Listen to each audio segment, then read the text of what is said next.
Today in Cardiff, these children are watching the Countryside Code channel to learn a few tips from Shaun the Sheep.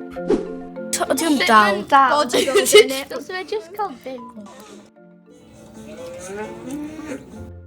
A beth yn edrych yn bac? Not close down to the stables. It's for nature.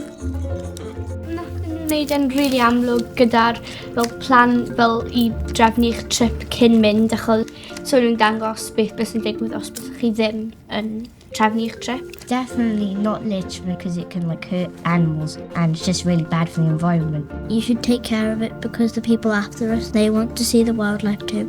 I'd probably be more prepared because usually I don't pack a lot of stuff. Wel, os mae mam a dad yn meddwl bydd e'n bwrw glaw, bydd nhw'n rhoi fi fel waterproofs a coat. Ac os mae'n heulog, bydd nhw'n rhoi fi fel shorts ac crys T. Like, we have to take care of nature because there's no planet B.